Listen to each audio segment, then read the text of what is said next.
안녕하세요. 퀵데이터 김준입니다. 이번 시간에는 이제 우리가 이론 분산 분석이라는 것을 예를 통해서 또 한번 이제 살펴볼 건데요. 이론 분산 분석은 독립 변수로 구분되는 3개 이상, 4개, 5개 이렇게 독립 변수가 3개 이상일 때 그 각 집단 간의 종속 변수의 평균들이 통계적으로 유의하게 차이가 있는가를 검증하는 겁니다. 그래서 실험 계획법 같은 경우, 그러니까 완전 랜덤법, 완전 랜덤 계획법이라고 이제 하는데, 이럴 때는 한 요인의 종속 변수에 대한 효과를 또 이제 파악하는 겁니다. 이 완전 랜덤 계획법은요, 실험 대상 전체의 실험 순서 또는 처리 배치를 완전히 랜덤하게 정하는 실험법이에요. 그러니까 예를 들어서 우리가 뭐 30명 정도 되는 학생을 대상으로 3가지 A, B, C의 3가지 학습법을 비교한다고 가정해 볼게요. 이럴 때 첫째 30명 학생들에게 1번부터 그 30번 이제 30명한테 각각 1, 2, 3, 4, 5, 6, 7, 8 해서 30명 이렇게 번호를 부여했잖아요. 그 다음에 3개의 집단이니까 3개의 학습법이니까 10장에는 1번이라고 적어놓고 10장에는 2번 또 10장에는 3번 이렇게 적어놓은 쪽지를 종이를 30명 학생들한테 뽑으라고 하는 겁니다. 그러면 1번을 뽑으면 학생은 A 학습법, 2번은 B 학습법, 3번은 C 학습법 이런 식으로 교육을 하고 일정 기간이 지난 후에 이 학생들에 대해서 그 학습 효과를 평가하는 거죠. 여기서 이제 그 평가한 그 데이터를 가지고 그 시험 성적 데이터를 우리가 분산 분석에 이제 활용하게 되는 겁니다. 분산 분석은 보통 차이가 있다, 없다로 결론 내리는데 이 완전 랜덤법을 이용한 이런 좀 전에 이제 예를 들었던 이런 실험 데이터일 때는 완전하게 랜덤한 거잖아요. 랜덤하게 뽑은 거잖아요. 그 표본들을. 그럴 때는 집단 간 차이가 있다 결론을 내리는 것 이상으로 어떤 요인이 뭐 그 학습법이 그 종속 변수 뭐 시험 성적이라든가 아니면 학습 효과에 영향을 미친다 이렇게 얘기할 수 있는 겁니다. 혹은 효과가 있다 이렇게 결론을 내릴 수 있는 겁니다. 그래서 다시 한번 좀 그림을 보고 정리를 하면 독립 변수가 3개 이상의 집단의 범주형 자료여야 돼요. 범주형. 지금 A 학습법, B 학습법 이런 식으로 혹은 뭐 1학년, 2학년, 3학년 뭐 이런 식으로 이렇게 범주형 자료여야 되고 종속 변수는 이제 우리가 뭐 점수화 시킨 거 혹은 리커트 척도로 한 이 변수로 이제 우리가 하게 된다. 분산 분석을 하게 된다는 겁니다. 이런 분산 분석을 하던 뭐 그냥 뭐 다른 이제 분산 분석을 하던 그 크게 우리가 이제 3가지를 지켜야 된다고 전에 분산 분석 그 개념을 얘기할 때 말씀드렸잖아요. 첫 번째가 독립성이 충족돼야 된다. 그죠? 두 번째가 정규성 검증을 해야 된다. 일반적으로 우리가 표본이 30명 이상일 경우에는 정규성을 만족한다고 하죠. 중심극한 정리에 의해서. 그런데 만약에 정규성이 만족을 안 될 경우에 그때는 이제 비모수 검정 방법을 이제 사용하게 되는데 지금 뭐 보는 것처럼 그 셔피로 워크 테스트와 그다음에 스미르노브 테스트를 이제 하는 겁니다. 그 셔피로 워크 테스트는 그 표본이 30명보다 많아야 돼요. 그러니까 그 정확한 이제 기준은 50명 이상이다 하는데 중심극한 정리에 의해서 30명 정도면 된다, 이상이면 된다라는 거고, 그 다음에 스미르노브 그 테스트는 그 표본이 30명 이하일 때, 정확하게는 이제 50명 이하인데 중심극한 정리에 의해서 30명 이하일 때 이 검정 방법을 쓴다. 그 다음에 이제 분산의 동질성 검증이 돼야 됩니다. 우리가 레벤의 통계량으로 동질적 집단 여부를 값을 이제 표시하는 건데 이때 그 분산의 동질성 우리가 검증을 딱 했는데 유의 확률 값이 0.05 이상이 나왔다. 그러면 뭐다?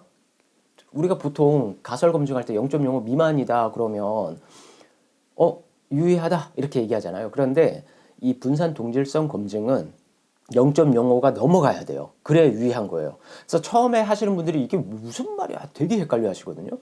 그래서 처음에 분산의 동질성은 우리가 기무가설이 뭐냐면 각 집단의 분산은 같다예요. 맞죠? 분산이 동질해야 된다 그랬으니까. 그럼 명제가 분산은 동질을 해야 된다는 게 명제잖아요. 그런데 우리가 딱 했을 때 분산이 다르다. 유의확률이 0.05 이상이다. 그러면 분산은 다르다라고 우리가 결론을 내리는 거예요. 그래서 이게 되게 많이 좀 이제 처음 하시는 분들이 헷갈려 하시는 부분인데 그냥 쉽게 이렇게 생각하시면 됩니다. 좀 이따 예를 이제 드릴 건데 분산의 동질성 검증에서는 P값이 무조건 0.05보다 높아야 돼. 그래야지만 동질해라고 생각을 하세요. 그 다음에 이제 우리가 마지막으로 그 최종적으로 검증하는 게 이제 분산비 그 F 값을 하는 거잖아요. 전 시간에 이제 얘기했죠. 집단 간 분산 나누기 집단 내 분산을 하는 거다. 이 값은 0.05 미만이어야 된다. P 값이. 그래서 기무가설은 뭡니까? 각 집단의 평균은 같다. 그러니까 우리가 어떤 학습법을 이제 연구를 하는데 A, B, C가 있는데 이게 같아야 돼요? 달라야 되죠. 우리가 같은 걸 뭐하러 연구를 합니까? 다를 거라고 생각을 하고 이 학습법이 효과가 있다라는 걸 증명하기 위해서 연구하는 거잖아요. 그러니까 달라야 돼요. 근데 명제는 뭡니까? 같다. 아니야. 달라. 라고 우리가 이제 증명하는 거잖아요. 그래서 대립가설은 각 집단의 분산은 다르다. 혹은 차이가 있다. 뭐 이제 이런 식으로 얘기를 하는 겁니다. 지금 이제 예를 한번 들어볼게요. 연구 문제를 이렇게 잡은 거예요. 4개의 영어 교육법에 따른 학습 효과가 차이가 있는가? 그러니까 어떤 이제 그 실험을 하는 거예요. 야, 이 영어 학습법이 이런 게 교육법이 이런 게 좋은데 한번 이 A, B, C, D 4가지의 학습법을 가지고 이제 그 학생들에게 실험을 해보자. 이렇게 효과가 있는지 학습 효과가. 그래서 A 영어 교육, B, C, D까지 이제 영어 교육을 각각 다른 영어 교육을 이제 시키는 겁니다. 자, 여기서 초기 그 연구자분들이 간혹 헷갈려 하세요. A, B, C, D면 독립변수 4개 아니에요? 아니에요. 4개가 아니라 독립변수 셀은 하나예요. 그 우리가 왜냐면 이런 거예요. 그 A 집단에 있으면 1번, B 영어 교육을 배웠으면 2번 이런 식으로 번호를 부여한 것 뿐이지 이게 갈라졌다 해서 독립변수 4개가 아니에요. 이거 간혹가다 조금 문의하시는 분들이 있는데 이거 헷갈려 하시면 안 됩니다. 독립변수 그냥 한 집단에서 4개의 그룹으로 나눈 거예요. 그래서 독립변수는 하나다. 종속변수는 이제 학습 효과를 측정하는 겁니다.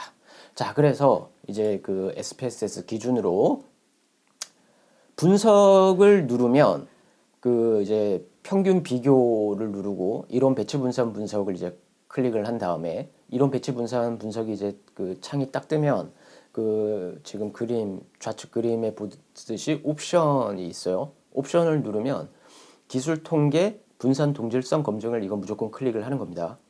논문에도 써야 되고요. 그런데 이제 파란색으로 그 웰치라는 게 또 밑에 박스가 있잖아요. 이거는 등분산이 가정되지 않았을 때 웰치를 클릭을 하는 거예요. 그래서 일단 등분산 가정이 됐다라는 전제하에 웰치는 뭐 누를 필요는 없고요. 그 다음에 이제 이게 끝이 아니라 옵션이 이제 이렇게 기술 통계 분산 동질성 검증이 된 다음에 위에 이제 사후 분석을 다시 또 이제 클릭을 하는 거예요. 그러면 거기 뭐 등분산을 가정함 해서 뭐 여러 가지가 있고 그 밑에 또 등분산을 가정하지 않음 해서 뭐 4가지 이렇게 파란색 박스로 쳐져 있는 거 있죠. 이게 있는데 등분산을 가정할 때 이제 우리가 많이 쓰는데 등분산 가정할 때 집단 간 표본의 크기를 고려해서 이제 어떤 거를 체크할지 선택을 해야 됩니다. 그 다중 비교에서 등분산 가정에서 그 빨간색 그 4가지 이제 박스 쳐놨잖아요. 이게 대표적으로 쓰는 거예요. 셰페, 본페르니, 그다음 튜키, 덩컨 이런 거를 이제 많이 쓰는데요. 셰페나 본페르니 같은 경우는 각 집단, 그러니까 그 셀, 각 집단의 크기가 무관하게 달라도 사용할 수 있는 거예요. 그러니까 좀 쉽게 얘기하면 A가 뭐 100명, B가 80명, C가 60명 뭐 이런 식으로 다르잖아요. 이럴 때 셰페나 본페르니를 쓰고 각 집단이 같을 때, 그러니까 뭐 10명, 10명, 10명 집단이 이렇게 각 있을 때는 큐키나 덩컨을 씁니다. 자, 그 다음에 이제 그 등분산을 가정하지 않았을 때 등분산 충족이 안 됐어. 이렇게 딱 했는데 등분산이 충족이 안 됐어. 이럴 때는 이제 위에 가정함에 그 사용되는 다중비교 그걸 하는 게 아니라 파란색 박스에 있는 그 4가지. 첫 번째가 이제 타메인의 T2가 있잖아요. 이거는 각 집단의 크기가 무관할 때. 그 다음에 옆에 덧넷이 있는데요. 이 덧넷은 대조 집단과 다른 집단을 이제 비교할 때 쓰는 건데, 덧넷 T3는 각 집단에, 그러니까 표본이 50개 미만일 때, 50보다 작을 때, 그 다음에 덧넷 C라고 돼 있는 거, 제일 끝에, 그거는 그 각 집단, 개별 각 집단이 50명 이상, 그러니까 같거나 혹은 이제 클 때, 그때 이제 쓰는 겁니다. 그 다음에 그 게임즈 하웰 이건가 있는데요. 이거는 이제 우리가 아까 옵션에서 웰치라는 거 있었잖아요. 둥분산 가정이 안 됐을 때, 이때 그 웰치를 했을 때 사후 검증, 다중 비교할 때 그때 이제 쓰는 겁니다. 그래서 이제 이런 식으로 있는데 지금 이제 얘에서는요. 그냥 그 가장 많이 사용하는 이제 우리가 그 뭐 이렇게 있는데 쉐페랑 봄페른이랑 뭐 덩켄 이런 거에서 이제 클릭을 해서 그 다 클릭을 해서 봐도 돼요. 뭐 이렇게 출력되는 데이터 양이 많아서 그렇지. 자, 이렇게 있는데 한번 조금 다시 한번 좀 살펴볼게요. 등분산을 가정하지 않았을 때 뭐 이렇게 있는데 탐에이는 T 검증을 기준으로 한 보수적 비교 방법이고, 뭐 더넷 같은 경우는 스튜던트와 최대 개수 T3 그리고 범위를 기준으로 하는 C, 그 더넷 C 이걸 사용하는 비교 방법이다. 그 다음에 게임스 허웨일은 그 웰치를 클릭했을 때, 옵션에 웰치를 클릭했을 때 경우에 따라 자유롭게 수행되는 비교 방법이다. 그래서 등분산 가정하지 않음을 할 때는 이런 개념이고요. 등분산을 가정할 때 크게 네 가지 있다고 그랬잖아요. 본페로니는 뭐 이건 한번 읽어보세요. 본페로니, 쉐페, 투키, 덩컨 이런 게 있는데 결국은 오차 비율을 이제 하는 건데 여기서 가장 보수적인 방법이 이제 쉐페, 그리고 좀 가장 잘 나오는 거, 그 사후 검증에서 잘 구분이 되는 게 덩컨이거든요. 그래서 가장 많이 사용하는 이제 쉐페는 집단의 차이가 많을 때 주로 사용하는데요. 예를 들면 A 집단에는 100명, B 집단에는 60명, 뭐 이런 식으로 그 표본의 크기가 클 때, 이럴 때 이제 쉐페를 좀 많이 사용하고요. 정칸 같은 경우는 그 샘플의 크기가 같다고 하지만 완전히 같지 않아도 어느 정도 일정할 때, 예를 들면 A 집단은 100명, B 집단은 96명, 뭐 이런 식으로 좀 유사한 표본이 근소하게 차이가 나더라도 어느 정도 이제 이럴 때는 사용이 가능하다. 덩칸도. 그래서 대체적으로 보면 쉐페와 덩칸이 좀 유의한 결과가 잘 나오는 이제 쉐페보다 덩컨이 유의한 결과가 좀 더 잘 나오는 양상을 보인다. 그래서 이 지금 얘에서는요, 그 사후 분석에 있어서 각 집단의 표본 크기를 좀 다르게 했어요. 그래서 쉐페와 봄페로니를 이용할 겁니다. 쉐페와 봄페로니를 클릭을 할 거예요, 저는. 그리고 표본 크기는 같거나 거의 비슷할 경우에 사용되는 덩컨도 한번 해볼게요. 어떤 결과가 나오는가. 그래서 어떤 사후 검증 결과가 나올까. 덩켄은 표본이 좀 비슷해야 된다 그랬는데 지금 데이터는 비슷하지 않거든요. 근데 덩켄도 한번 클릭해서 한번 보겠다라는 겁니다.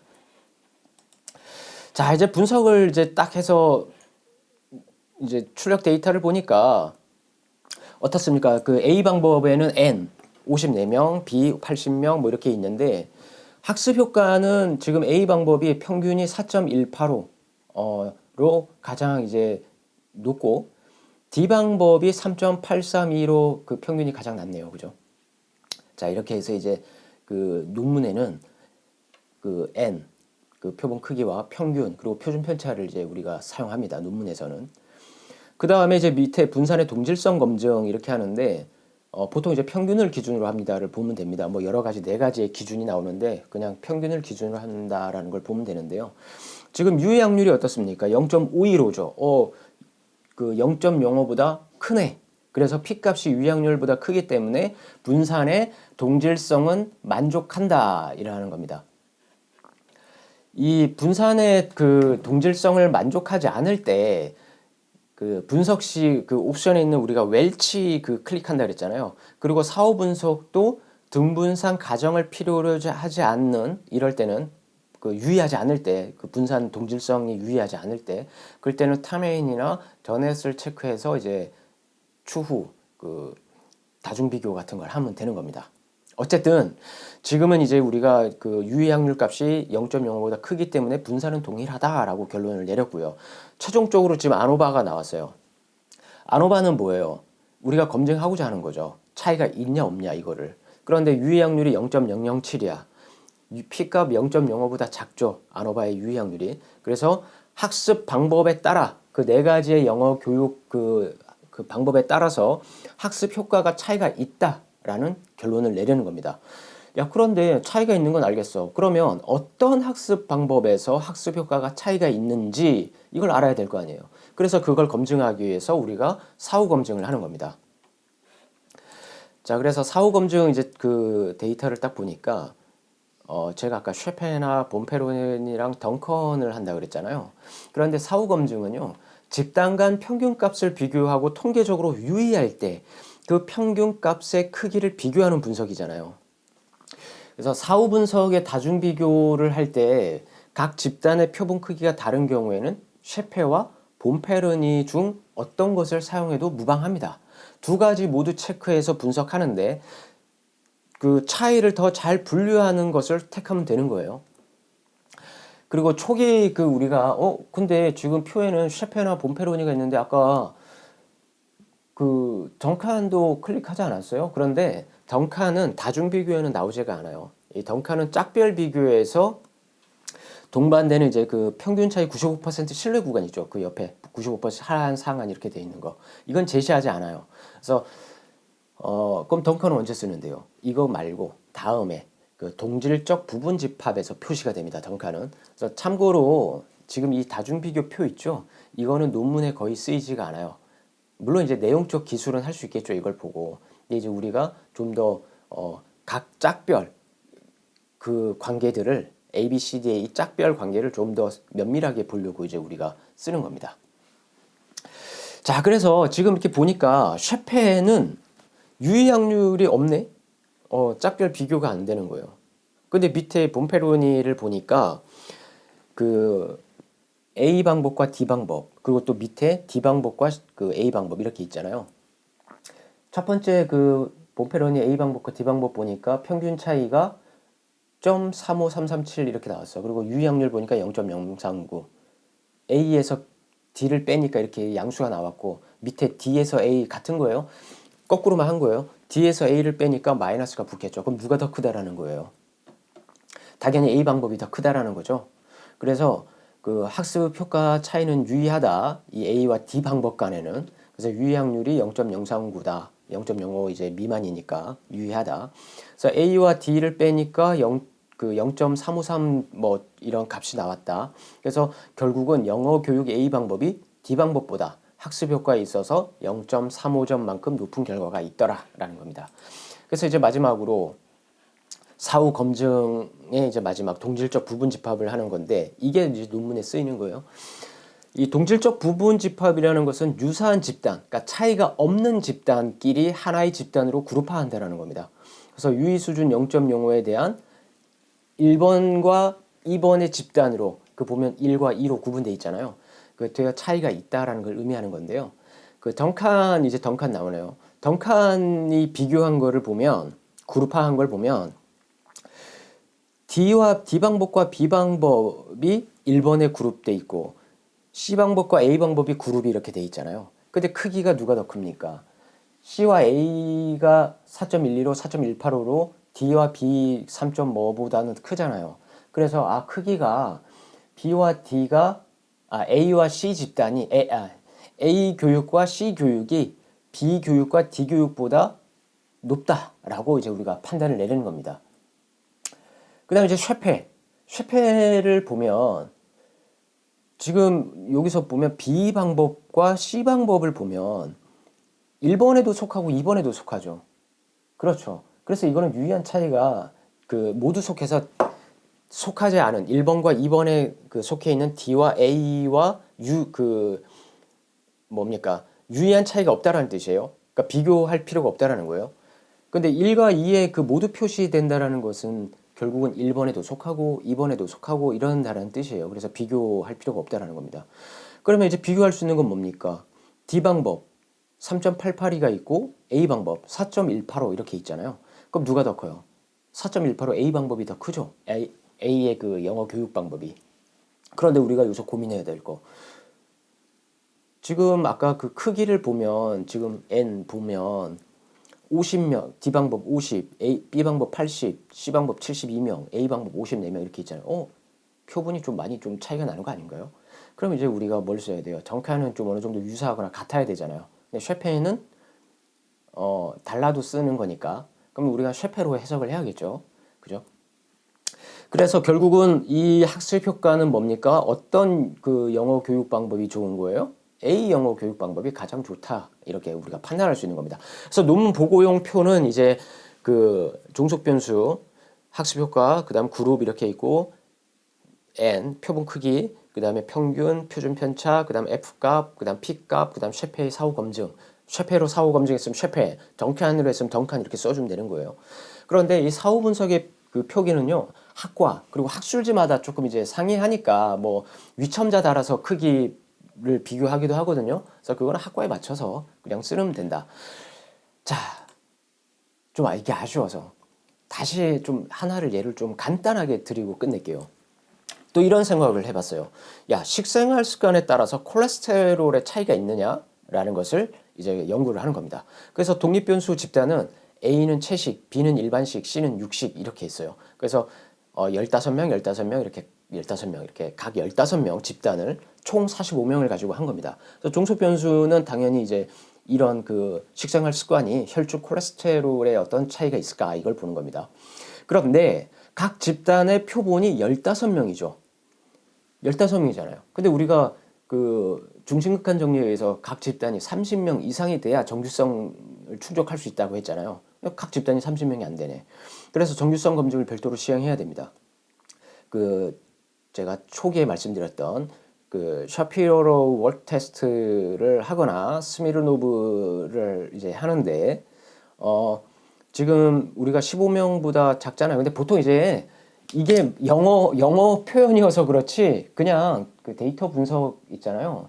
분석에서 데이터 탐색 기술 통계라는 데이터 탐색으로 그냥 클릭하면 그냥 이 샤피로랑 스미로노브가 그냥 같이 떠요. 뭐 어려운 거 아니에요, 이거. 막 영어로 표현하니까 이렇게 막 이거 분석 어떻게 해야 되지 이런 건데 아주 간단한 겁니다.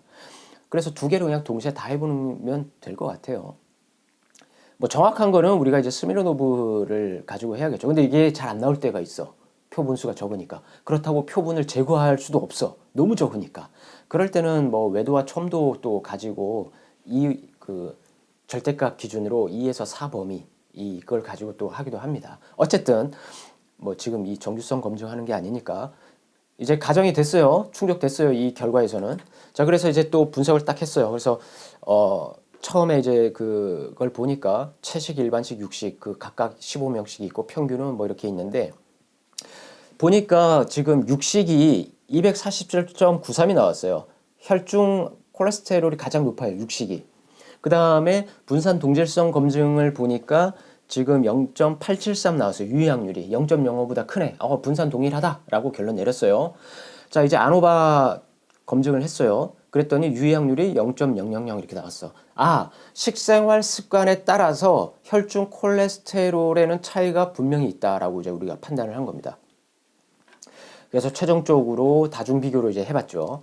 그래서 다중 비교를 이제 튜키와 덩컨을 했습니다. 왜 튜키와 덩컨을 했어요? 처음에 제가 그랬죠. 셀이 똑같을 때 15명, 15명, 15명 똑같잖아요. 이럴 때는 튜키와 덩컨을 이제 쓴다. 그래서 둘 다 했는데 다중 비교에는 덩컨은 표기가 안 된다 그랬으니까 튜키만 나온 거예요. 그래서 각 식생활 습관의 혈중 콜레스테롤 차이가 모두 유해하다. 유해확률이 전부 다 유해하고 그 별표 다 달렸죠. 그래서 이제 그 각각의 짝별 그걸 본 거예요. 그래서 이건 이제 그 비교하면 되고 뭐 최종적으로 우리는 그 사후 검증 동질적 부분집합 그걸 보면 되는 거죠. 그래서 튜키와 덩컨이 모두 같은 결과 숫자도 똑같이 같은 결과가 이제 나왔어요. 그래서 그 1, 2, 3개의 이 부집단으로 부분집합으로 이렇게 분류를 했네요.